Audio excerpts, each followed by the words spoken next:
પડી ગામ પાસે ટ્રકમાંથી આ જથ્થાને ઝડપી પાડવામાં આવ્યો છે। યુરિયા ખાતરના જથ્થા સાથે એકની અટકાયત કરાઈ। 16,280 કિલો 350 બોરી ખાતર જપ્ત કરાયું। રૂપિયા 8 લાખ જેટલા મુદ્દામાલ સાથે કબજે લેવાયો છે। વધુ તપાસ કરવામાં આવી રહી છે।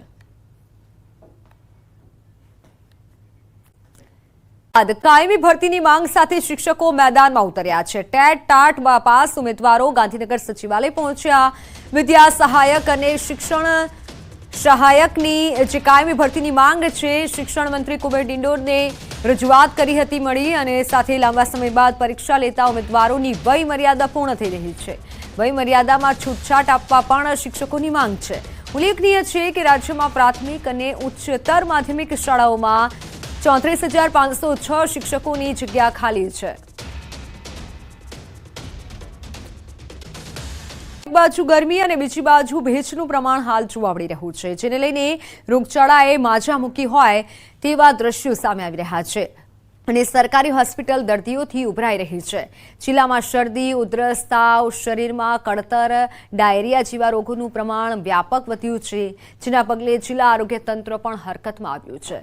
હાલ તો લોકોને આરોગ્ય તરફથી બપોરના સમયમાં વધુ બહાર ન નીકળવા અને સ્વાસ્થ્યની તકેદારી રાખવા માટે અપીલ કરવામાં આવી છે। તો આ તરફ હોસ્પિટલના અધિક્ષક દ્વારા પણ તમામ તબીબી સ્ટાફ ખડેપગે હોવાનું કહેવામાં આવ્યું છે।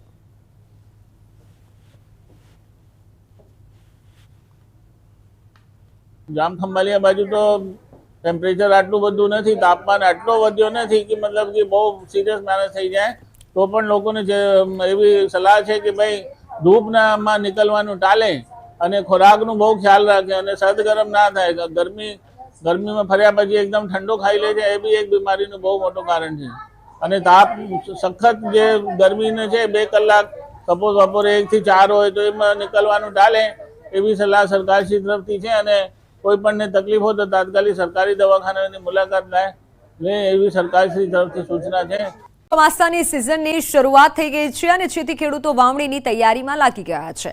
જોકે રાજ્યના છેવાડે આવેલા વલસાડના ઉમરગામના ખેડૂતો ચોમાસાની સિઝન બાદ પણ ચિંતામાં મુકાયા છે। તેની પાછળનું કારણ રખડતા પશુનો ત્રાસ છે। વલસાડ જિલ્લો ખેતી પર નિર્ભર જિલ્લો છે। ઉમરગામ તાલુકામાં નાના મોટા 7,000થી વધુ ખેડૂતો છે। અત્યાર સુધી આ તાલુકામાં ચોમાસુ પાકની સાથે ઉનાળુ પાક પણ લેવાતો હતો। જોકે છેલ્લા કેટલાક સમયથી ઉમરગામમાં રખડતા પશુઓનો ત્રાસ વધતા ધીમે ધીમે ખેડૂતો ખેતી છોડી રહ્યા છે। ખેતરોમાં પશુઓથી નુકસાન પણ વધી રહ્યું છે। આથી આ વિસ્તારના ખેડૂતોએ ઉનાળુ પાક લેવાનું જ બંધ કર્યું હતું અને માત્ર ચોમાસુ પાક જ લેતા હતા। તેમાં પણ ચોમાસામાં રખડતા પશુઓનો ત્રાસ વધી જતા ખેડૂતો મુખ્ય પાક ડાંગરને લેવાનું પણ બંધ કરી રહ્યા છે। રખડતા પશુઓના કારણે ઉમરગામના ખેડૂતો ધીમે ધીમે ખેતીથી વિમુખ થઈ રહ્યા છે। આ સાથે સાથે પશુઓના કારણે અકસ્માતો પણ વધ્યા છે। આથી હવે ખેડૂતો અને સ્થાનિકો આ સમસ્યાથી મુક્તિ માટે સરકાર સમક્ષ મદદની અપેક્ષા રાખી રહ્યા છે।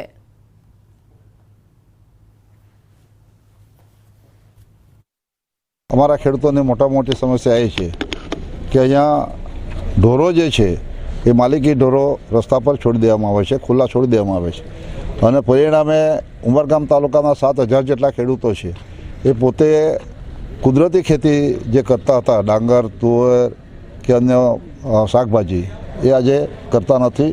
એ કમ્પ્લીટલી નુકસાન થવાના કારણે એ કંટાળી ગયો છે। ઢોર માટે એટલો બધો ત્રાસ થઈ ગયો છે ને, અમારું ખેડૂતનું નામ મટી ગયું। ખેતી કરતાં બધા બંધ થઈ ગયા, કોઈ માણસો ખેતી નથી કરતા અને આ ખેતીનું નુકસાન કરે એટલું નહીં, બલ્કે અમારો કોસ્ટલ વિસ્તાર છે, આ તળગામ ટાવરથી તે બામણકુંજા સુધી દમણનો વિસ્તાર, કોસ્ટલ હાઈવે, એના પર તો એટલા બધા એક્સિડન્ટ થયા છે આજ સુધી કે રાતના ટાઈમે તો ઢોરોનો અડીંગો જમાયેલો એકદમ। તમે જુઓ તો કલગામને આ વિસ્તાર છે, ફણસા કલગામ, તો ઢોરોનો અડીંગો જ, બીજું કંઈ નહીં।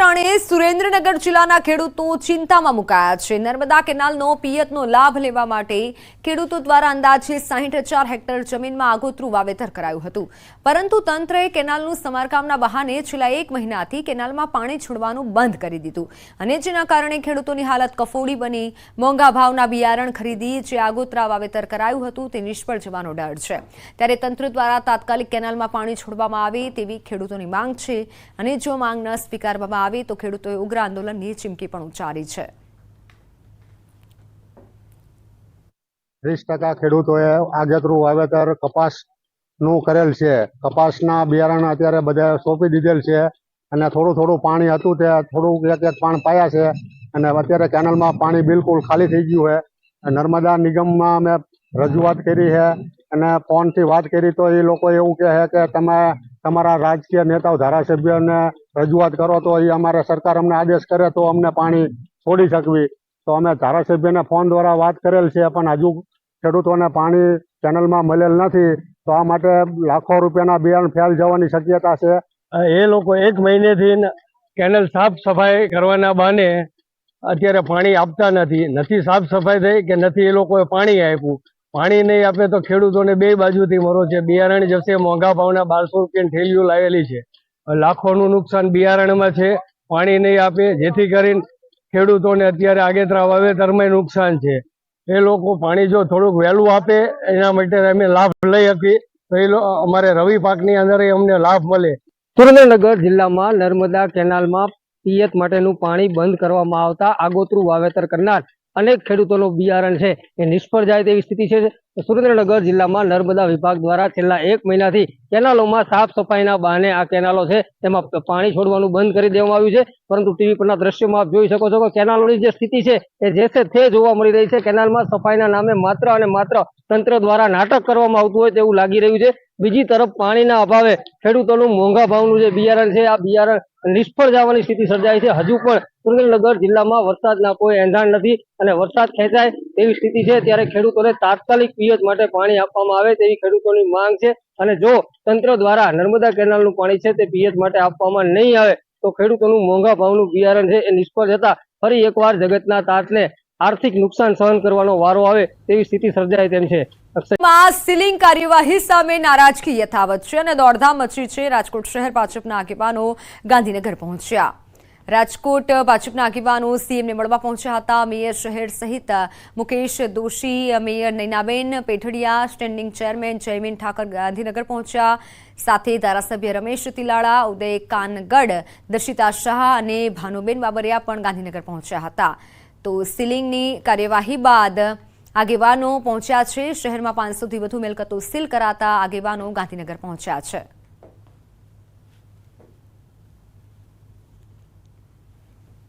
આ તરફ રાજકોટમાં વિવિધ એસોસિએશનના આગેવાનોએ રાજકોટ મનપા કમિશનર ડીપી દેસાઈને રજૂઆત કરી. ચેમ્બર ઓફ કોમર્સ, સ્વનિર્ભર શાળા સંચાલક ડોક્ટર સહિતના 112 એસોસિએશનના આગેવાનોની રજૂઆત, જેમાં કમિશનરના મતે 200 એકમોને સીલ ખોલવામાં આવ્યા છે.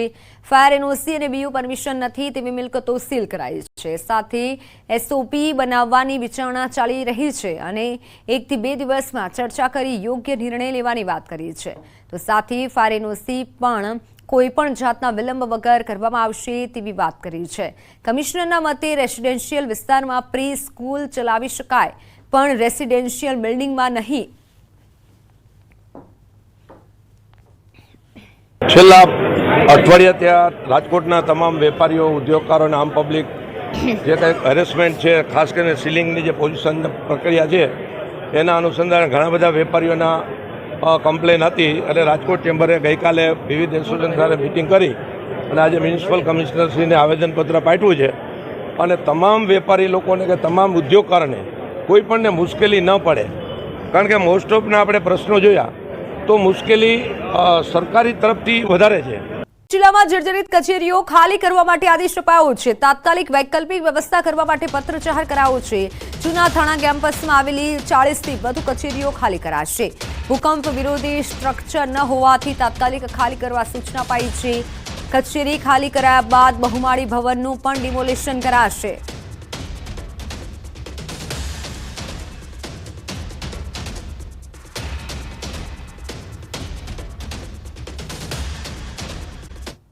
અન્ય સમાચારો પર નજર કરીએ તો અમદાવાદમાં નવા જન્મતા બાળકોમાં કુપોષણનું પ્રમાણ વધ્યું છે. સિવિલમાં છેલ્લા 3 મહિનામાં 1197 નાના બાળકો એડમિટ થયા. 2.5 કિલોથી ઓછું વજન ધરાવતા 70 થી 75% બાળકો છે. ખાનગી હોસ્પિટલના 58% બાળકો સારવાર માટે આવ્યા. છેલ્લા 3 મહિનામાં 156 શિશુના મૃત્યુ થયા છે. શિશુઓના 52% મૃત્યુમાં ઓછું વજન હોવાનું સામે આવ્યું છે.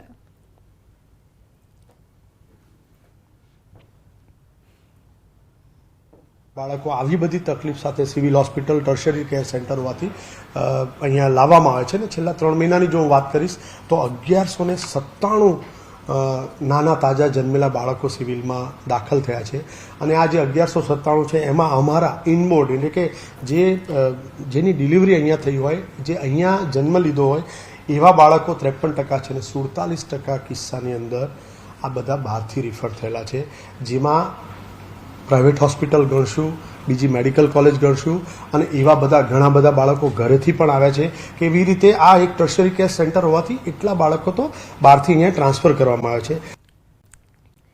વાત દ્વારકાની. દ્વારકામાં દરિયાકાંઠેથી ફરી એકવાર બિનવારસી ચરસ મળી આવ્યું છે. મોજબ દરિયાકાંઠેથી 850 ગ્રામ ચરસ મળી આવ્યું છે.